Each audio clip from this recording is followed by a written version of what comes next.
Fel yr dwi, fi ydi cydlynydd gwirfoddolwyr cymunedol i ardal Penrhyn. Dyn ni fynd i neu chdi bach o ymchwil i weld be oedd yr angen yn yr ardaloedd. So ar ôl siarad efo bobl yn yr ardal Bob Ffestiniog, dyn ni siarad efo bobl yn Penrhyn, dyn ni siarad efo bobl yn gwaith gofal iechyd i gweld be oedd yr angen. A be nath ddod allan o'r cyfarfodydd yma oedd fod unigrwydd oedd y peth mwyaf. So be nath y tair ohonon ni wneud oedd roed yn penna at gilydd a ddod i fyny hefo cynllun cyfeillio dros ffôn, sef sgwrs. Y peth sy'n sefyll allan efo sgwrs, unwaith mae gwirfoddolwyr wedi ffonio i ffrind nhw, maen nhw'n gorau llenwi ffurflen adborth i fewn. A da ni wedyn yn cael gwybod beth sydd wedi cael ei ddeud yn yr sgwrs. A mae lot o hynna'n dod yn ôl hefo pethau lyflu yn nhw, bod nhw wedi mwynhau, bod y ddau ochr yn cael rhywbeth neis allan ohono fo.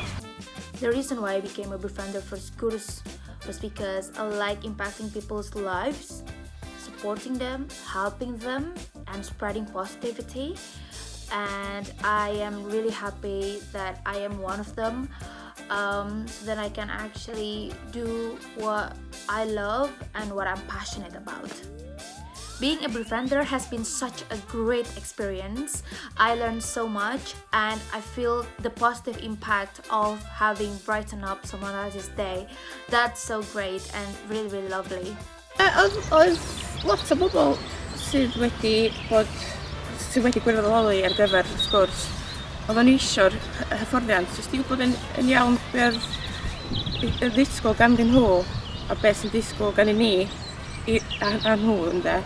Mae'n rhoi pwyntas bach da i sydd wedi rhoi conversations os ydyn mynd yn chydig bach yn stil. Mae'n rhoi tips i chi sydd wedi gario ymlaen. Mae'n rhoi pethau i bobl, dwi'n meddwl. Mae'n fideos bach neis yn efo hefyd i ddyn nhw'n gwylio.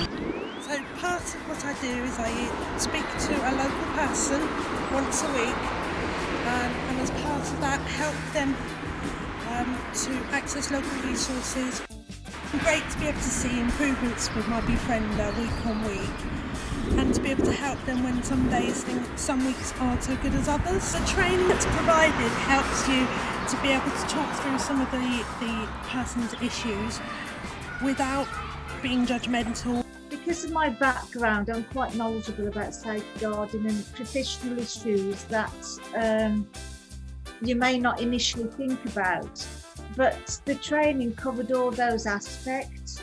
And it also, the other thing I appreciated about it was when they said, well, if you were worried about the person, there's someone else you can phone and say, I'm concerned about this person.